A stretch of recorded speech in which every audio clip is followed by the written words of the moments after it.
Señor, te alabaré de todo corazón y hablaré de todos tus portentos.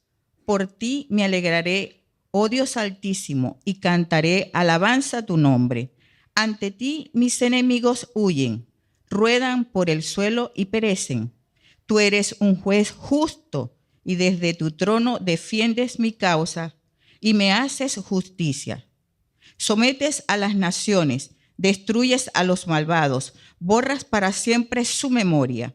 Mis adversarios se han desvanecido, han quedado destruidos para siempre.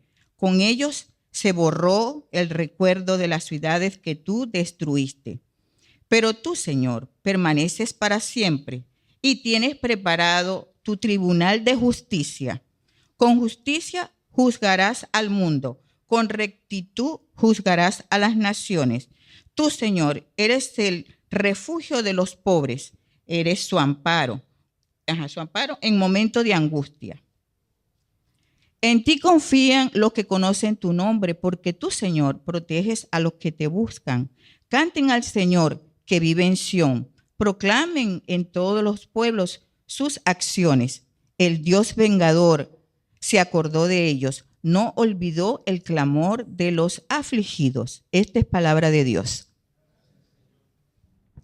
Muy bien, entonces, este salmo en particular, el salmo número 9, fue escrito por el rey David, por supuesto para ser acompañado por música, mientras se cantaba. No olvidemos que este libro completo, los salmos, el Salterio, es un libro de oración y canto. Lamentablemente no sabemos cuándo fue escrito el Salmo 9.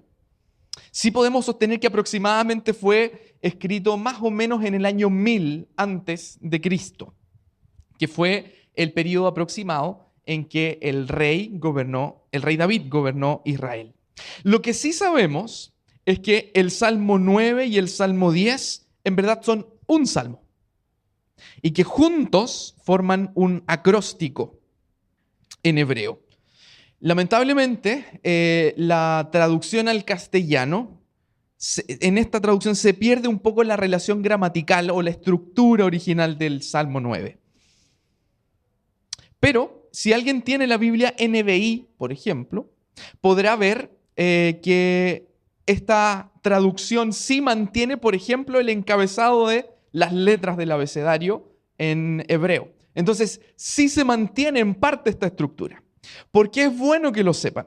Porque supongo que más adelante irán a ver el Salmo 10, ¿o no? Muy bien, entonces deben comprender, digamos, que tienen una parte A y una parte B. El Salmo 9 y 10 son uno en la Biblia hebrea y forman un acróstico, es decir, parte la A, B, C, D, E, todas las letras, y de ahí se va extrayendo cada uno de los versículos.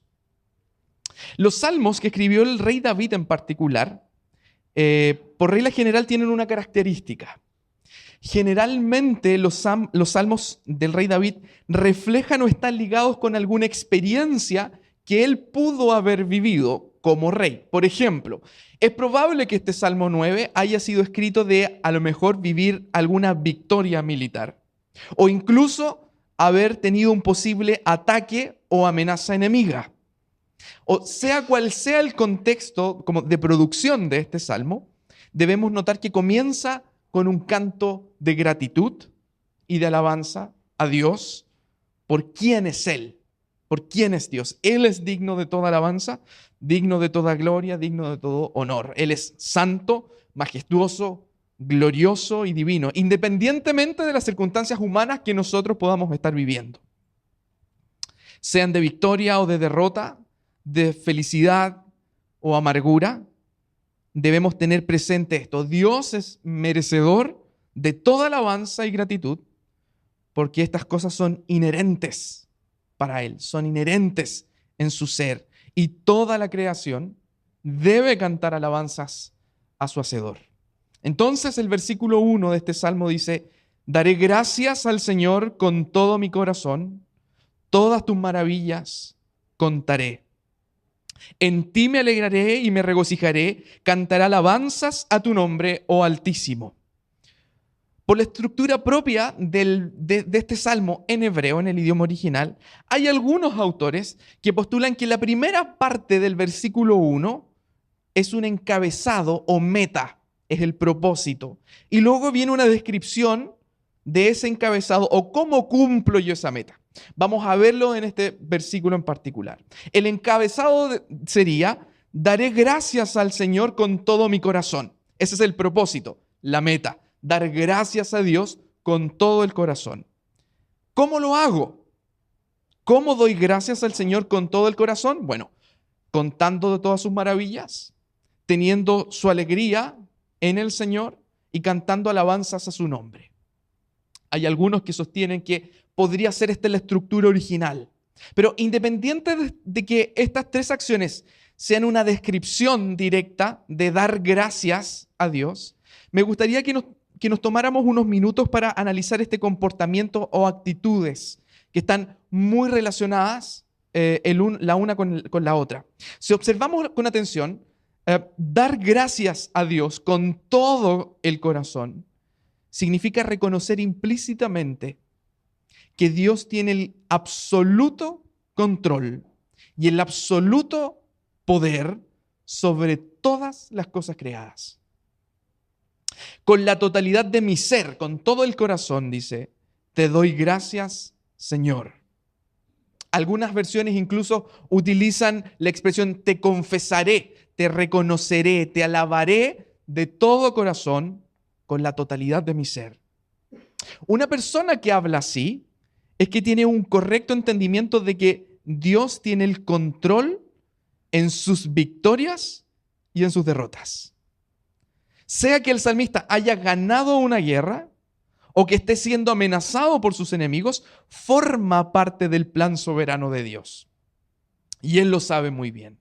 Y bajo esta expresión, no existe entonces una buena o mala suerte, no existe una buena o mala casualidad, existe una providencia de Dios que gobierna todas las cosas, por pequeñas o grandes que éstas sean, y existe un Dios soberano que controla todas las cosas de acuerdo a la voluntad o el deseo del Señor. Por tanto, independientemente de mis circunstancias humanas, daré gracias al Señor. Y luego añade, todas tus maravillas contaré. Contar las maravillas de Dios, las grandes y maravillosas cosas que el Señor ha hecho, es una forma clara y directa de reconocerlo a Él como Dios y Señor de toda la creación. Si pensamos, por ejemplo, en las maravillas de Dios, muchas veces podemos limitar nuestra imaginación a las cosas maravillosas que hizo Dios con solo mirar. Por ejemplo, un extraordinario paisaje y decir, en este paisaje Dios o el Señor se lució. Por supuesto que la naturaleza es parte de la creación de Dios y podemos ver su mano creadora detrás de cada proceso de la naturaleza, cada ciclo de la naturaleza. Detrás de cada vida observable y palpable, podemos ver las maravillas de Dios al contemplar un paisaje hermoso. El Salmo 19 dice, los cielos cuentan la gloria de Dios y el firmamento la obra de sus manos. Pero también podemos ver las maravillas de Dios, por ejemplo, en un mundo microscópico. Cómo se producen los tejidos en el cuerpo humano, cómo se regenera una célula, cómo se conectan los sistemas del cuerpo humano, cómo se genera la vida en el vientre materno, cómo funcionan las hormonas de la madre al darle los nutrientes que el bebé necesita cuando éste se amamanta, cómo funciona nuestro cerebro, cómo son las conexiones neuronales y un gran etcétera. Creo que cada uno de ustedes puede ver o reconocer las maravillas de Dios en las actividades que ustedes realizan. Yo la puedo ver, por ejemplo, en la música, en el arte o en el derecho. Y hay quienes las puedan ver estas maravillas en el mundo de la medicina, en las matemáticas, en las ciencias, etc. ¿Por qué? Porque Dios es el creador de todas estas cosas. En Él encontramos el origen y el propósito de todas estas cosas. Y te dedicas a pensar en cómo Dios creó o hace funcionar aquello en lo que trabajas. Puedes ver las sutilezas, las maravillas que Dios hace en las cosas que tú más conoces. Y así como dice el Salmo, ¿cuentas estas maravillas? ¿Las compartes? Por ejemplo, en un mundo académico no se puede copiar o robarle el crédito a algún autor que haya afirmado alguna cosa. Si usamos una información y no citamos, estaremos cayendo en un plagio. De cierta manera, el no reconocer a Dios como el hacedor de estas maravillas es casi caer en un plagio, porque no compartimos la cita, no compartimos el derecho de autor de la creación al contar las maravillas que Dios ha hecho. Y en toda esta ecuación que hemos realizado no podemos olvidar un aspecto importantísimo de la creación de Dios. También podemos ver las maravillas de Dios en el mundo espiritual. ¿Acaso no es una maravilla, por ejemplo, que Dios le haya dado vida a un muerto espiritual? ¿Acaso no es una maravilla que Dios le haya dado a vidas pecadoras como nosotros un cambio desde que conocimos a Cristo? ¿No es maravilloso ver cómo Dios se encarga de nuestras vidas, de nuestra forma de pensar y de vivir a pesar de nuestro pecado? Esa también es una forma importantísima de ver las maravillas que el Señor ha hecho. El Evangelio mismo es una maravilla de Dios. Dios se ha hecho hombre y ha venido a morir por todos nosotros. Sin embargo, Él venció la muerte y resucitó al tercer día. Esta es la maravilla más grande que podamos contar acerca de Dios. Recuerden que el Salmo dice, tus maravillas contaré. Pero aún así tal vez no lo hacemos con el ímpetu o con el gozo que estas maravillas lo merecen. Hoy podemos ver iglesias secas, marchitas, que han olvidado contar estas maravillas espirituales. Y oremos para que siempre como iglesia tengamos un corazón ardiente por el Evangelio y que contemos con gozo las maravillas de nuestro Creador, de nuestro Dios. Sigo avanzando. En el versículo 2 dice, en ti me alegraré y me regocijaré. El salmista dice, el Señor es mi deleite, el Señor es mi alegría, el Señor es mi gozo. En Él está mi bienestar, en Él descanso. En Él descansa y se apoya mi felicidad perpetua. En Dios está mi placer, en Dios encuentro aquello que me hace feliz. Él es mi plenitud, en Él me regocijo, en Él me lleno de alegría. ¿Podemos decir nosotros estas cosas como cristianos del siglo XXI? Aun cuando vivimos tiempos de adversidad, tiempos de crisis, tiempos de angustia, tengamos a Dios como la fuente segura, firme y estable de nuestro gozo. Él debe ser nuestra alegría. Él debe ser nuestro bienestar. En Él debemos encontrar la plenitud de nuestra vida. Porque Él es la fuente de nuestro regocijo. Él nos da el agua de la cual nunca tendremos sed. Él nos brindó a Cristo, que es la muestra más grande de amor que Dios nos puede mostrar, dar a su propio Hijo a morir por personas como tú y como yo. ¿Cómo no puede haber gozo allí? ¿Cómo no podemos afirmar nuestra alegría en esas verdades eternas? Dios nos ama a tal nivel que nos dio a Jesús como prueba de su amor. Allí se afirma nuestra alegría y nuestro gozo. Y en Él me regocijo, dice el versículo 2. Y luego añade al final, cantaré alabanzas a tu nombre, oh Altísimo. Finalmente, por estas actitudes que hemos visto, concluyen con un cantar alabanzas a tu nombre. Cuando comprendemos que vivimos en un mundo tan lleno de maravillas hechas por Dios, cuando podemos ver las maravillas del Evangelio y cuando comprendemos que la fuente de nuestro gozo es Dios, es Jesús mi dulce alegría o es Jesús la alegría de los hombres, como cantaba Bach, cuando comprendemos que con Cristo y su Evangelio, mi total deleite y regocijo lo encuentro en Él. Entonces canto alabanzas a Dios por todas las bendiciones que Él nos ha dado. porque entiendo que no hay nadie creado, ni nada creado, que sea digno de recibir esta alabanza y honor. Solo Dios. Y a Él lo alabo, porque es la fuente de mi gozo, de mi completa satisfacción en la vida. Solo Dios. Entonces, con esta mentalidad que nos da el versículo 1 y 2, sigamos avanzando en nuestro salmo. Dice el versículo 3, cuando mis enemigos retroceden, tropiezan y perecen delante de ti. Porque tú has mantenido mi derecho y mi causa.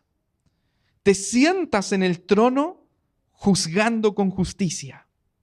Has reprendido a las naciones, has destruido al impío, has borrado su nombre para siempre.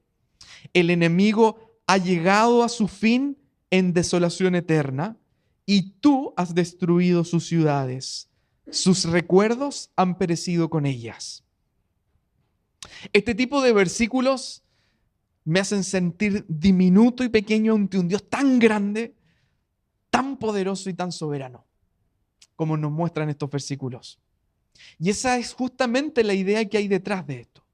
Mostrarnos el carácter soberano de nuestro Dios. Veamos qué se nos dice acerca de Dios en esta porción. En el verso 3, por ejemplo, nos muestra a un Dios que nos protege. Un Padre protector. Mis enemigos huyen delante de ti o en tu presencia. Caen y mueren. Recordemos que nuestra pertenencia está en Él. Somos de Él. Él nos compró a precio de sangre. Y no hay nada ni nadie que nos pueda separar de su amor, de su cuidado y de su mano protectora y paternal. Ahí tenemos el primer detalle del carácter de Dios en el versículo 3. En el versículo 4 nos muestra un Dios que nos juzga. Tú eres un juez justo, te has sentado en tu trono para hacerme justicia. O sea, tú has mantenido mi derecho y mi causa, dicen algunas traducciones. Lo primero que debemos decir al respecto es que Dios es el único que puede juzgar a toda su creación. Primero porque Él es el creador y segundo porque Él es juez. Y si alguno de ustedes en algún momento de sus vidas ha pasado por alguna audiencia en un tribunal, sabrá que cuando el juez aparece en la sala de audiencias y camina hacia el estrado, se acostumbra que todas las personas que están en la sala de audiencias se ponen de pie. ¿Por qué? Porque reconocemos que Él es una autoridad que tiene el poder de aplicar la ley y solucionar el conflicto que nosotros tengamos. Para cualquier persona, para cualquier abogado, sentarse en la silla que ocupa el juez o el magistrado sería impensable. Ni siquiera nos podemos acercar tan libremente al estrado donde él está sentado en el escritorio. Porque entendemos que ese puesto que está usando un magistrado de la República únicamente lo debe usar la persona que tiene el poder o la autoridad para hacerlo, el juez. Esa es la misma idea multiplicada por 1.000 millones cuando en el versículo 4 se nos dice: te sientas en el trono juzgando con justicia. No hay nadie más santo, más justo, más digno, más correcto, más indicado, más puro que Dios para sentarse en el trono para juzgar con justicia. Los jueces de nuestro país no se sientan en un trono, se sientan en una silla común y corriente. Pero quien se sienta en el trono para hacer justicia es porque también es rey, por eso es un trono, es decir, gobierna, y a la vez es juez, es decir, juzga. Bueno, este rey y juez, este creador de todas las cosas, es quien nos hace justicia. Este rey supremo del universo es quien lleva nuestro derecho y nuestra causa. Si nos quedamos aquí, en esta parte, es una noticia bastante terrible. Nada bueno podría salir de nosotros en ese juicio. No tenemos ninguna escapatoria. Somos absolutamente culpables. Somos pecadores, somos idólatras, hemos usado el nombre de Dios en vano, hemos mentido, hemos dañado, somos egoístas, somos esclavos del consumo, de los vicios, nos destruimos a nosotros mismos. Si nos sentamos frente a ese estrado, les aseguro que no tenemos ninguna alternativa. Seremos culpables. Pero la buena noticia es que la historia no termina aquí. El Evangelio nos recuerda que Dios nos hace justicia por medio de Cristo. Y es por eso que quiero invitarles a que abran sus Biblias en la carta a los Romanos, capítulo 3, versículo 21. Romanos 3, versículos 21 en adelante. Dice así: pero ahora, aparte de la ley, la justicia de Dios ha sido manifestada, confirmada por la ley y los profetas. Esta justicia de Dios por medio de la fe en Jesucristo es para todos los que creen.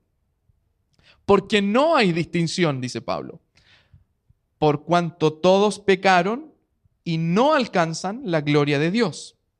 Todos son justificados gratuitamente por su gracia, por medio de la redención que es en Cristo Jesús, a quien Dios exhibió públicamente como propiciación por su sangre a través de la fe, como demostración de su justicia, porque en su tolerancia Dios pasó por alto los pecados cometidos anteriormente para demostrar en este tiempo su justicia, a fin de que Él sea justo y sea el que justifica al que tiene fe en Jesús. Esa es la buena noticia de la cual el versículo 4 nos dice que Dios, quien es el único que puede sentarse en el trono como rey y juez, y que nos lleva a la justicia, que nos muestra su justicia, y Él lleva nuestro derecho y nuestra causa. La carta escrita por Pablo a los Romanos nos enseña que Dios nos juzgará a nosotros como cristianos utilizando la vida de Jesús en nuestro lugar. Se los explico de la siguiente manera. Se calcula que las personas en general tienen alrededor de 60.000 pensamientos por día. Eso es lo que pensamos en promedio. 60.000 pensamientos por día. Aquí también existe una diferencia, pero en promedio se dice que cada persona habla o dice aproximadamente 15.000 palabras por día. Si hiciéramos el ejercicio mental, y pongan atención aquí, si hiciéramos el ejercicio mental y vamos a suponer que solo pecáramos 3 veces al día, 3 veces al día, en una semana habremos pecado 21 veces. En un mes, casi 85 veces. En un año, 1090 veces. Ahora, 1090 veces, multiplícalo por tu edad. Y ese número estratosférico que les dará es solo en el supuesto que pecáramos 3 veces al día. Y la Biblia dice que nosotros pecamos por pensamiento, por palabra, por obra y por omisión. O sea, si ustedes me conocieran a mí como Jesús me conoce, no me estarían escuchando como lo están haciendo ahora. Y si yo los conociera a ustedes, a cada uno de ustedes, como Jesús los conoce, tal vez no les podría hablar con el mismo amor que ahora lo hago. Entonces, con todos estos pecados acumulados, nos acercaremos al trono de justicia ante el Creador de todo el universo. Y no tenemos nada que hacer frente a Él. Pero en ese momento, entra Jesús y te dice, a Él lo justifico yo. Yo respondo por Él. Yo pagué su deuda. Yo ya cumplí su condena. Así nos justifica el Señor. una deuda impagable por nosotros, fue pagada por Cristo. Sin embargo, esta no es una seguridad para todas las personas. Quienes no reconocen a Jesús como el Salvador de sus vidas, quienes no tienen una relación con el Señor, no tienen una relación íntima con Él, no correrán la misma suerte. Ellos sí se sentarán al frente al trono de justicia, frente al Creador del mundo, frente al Dios Todopoderoso, y ya no habrá nadie que los pueda defender. Nadie que los pueda justificar.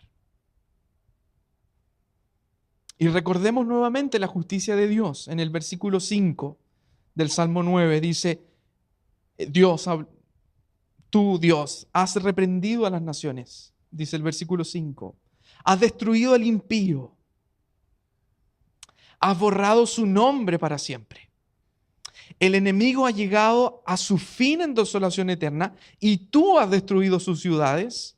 Su recuerdo ha perecido con ellas. Pero el Señor permanece para siempre.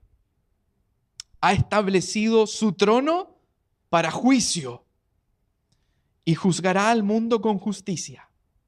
Con equidad ejecutará juicio sobre los pueblos. La Biblia muchas veces nos habla en términos jurídicos porque Dios es juez y nos juzgará. Y sin duda alguna aplicará justicia.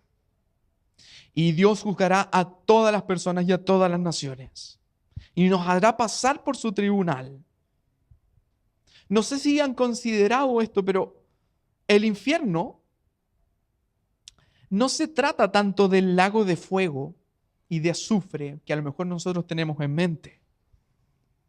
El infierno se trata de la presencia eterna y permanente de la justicia de Dios ante el pecador.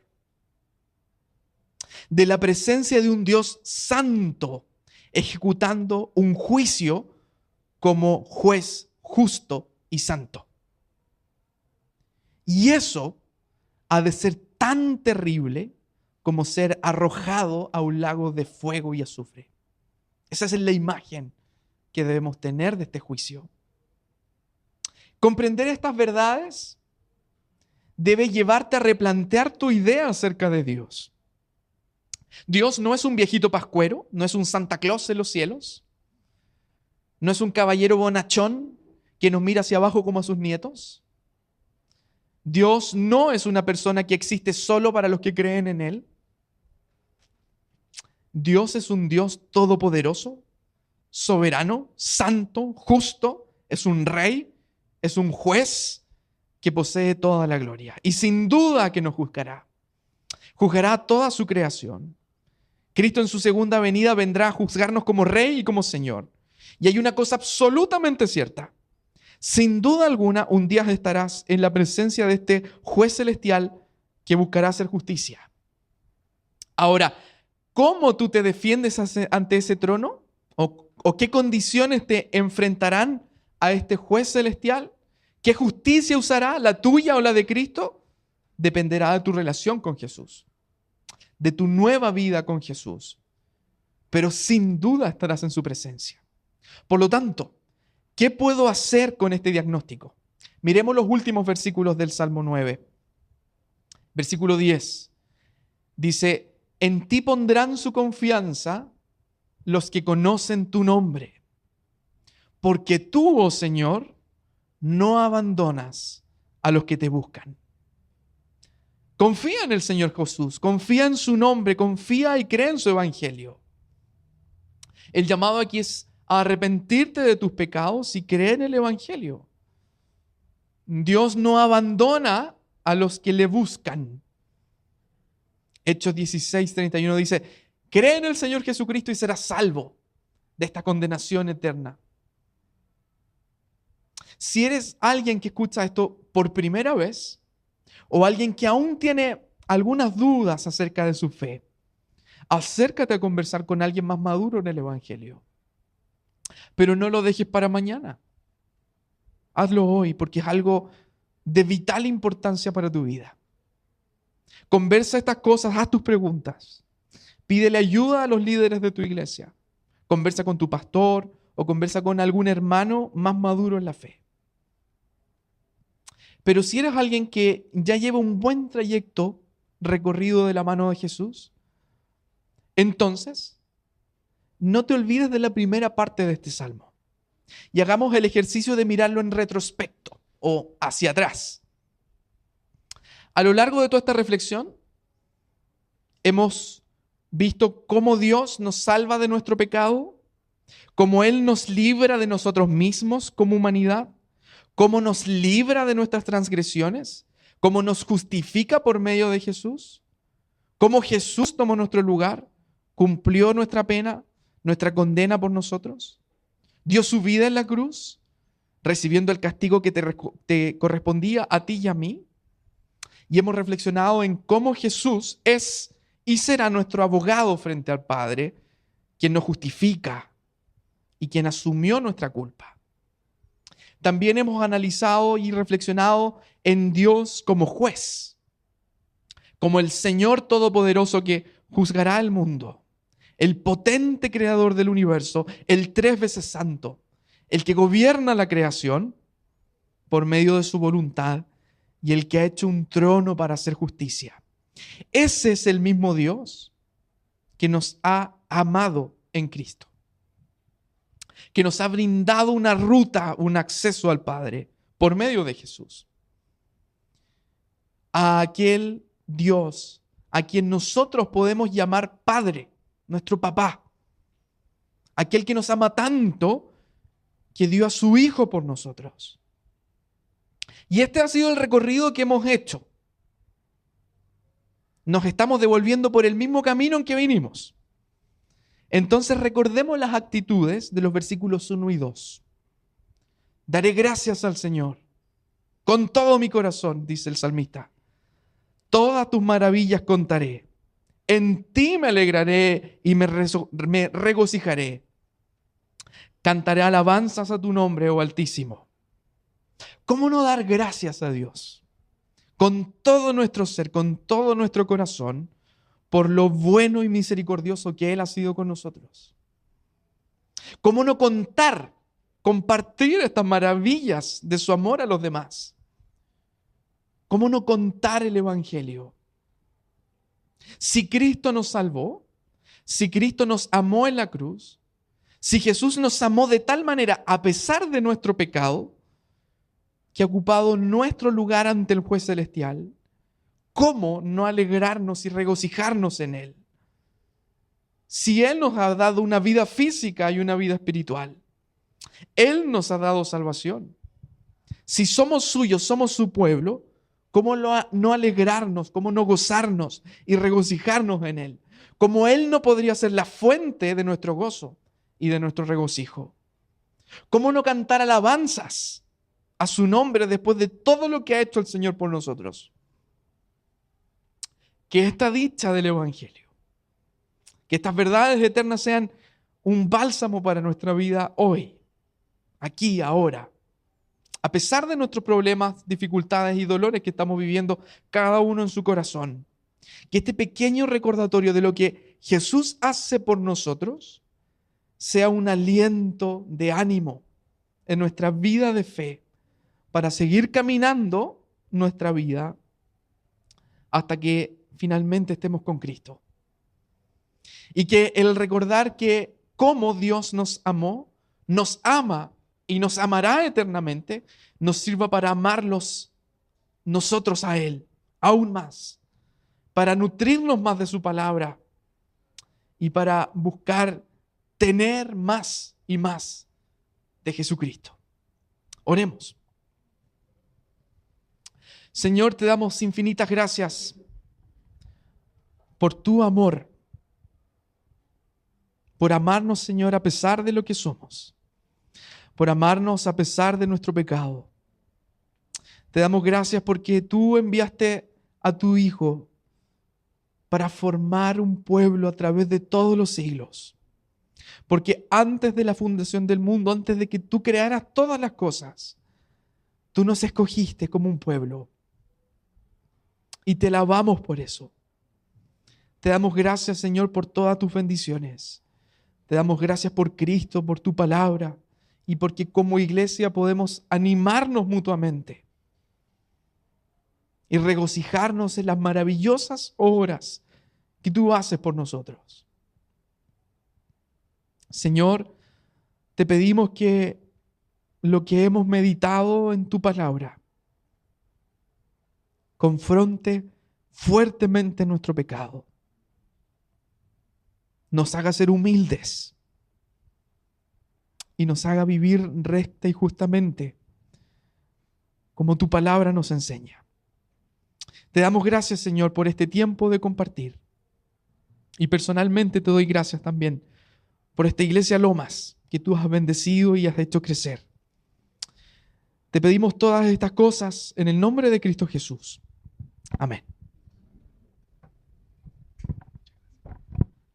Muchas gracias.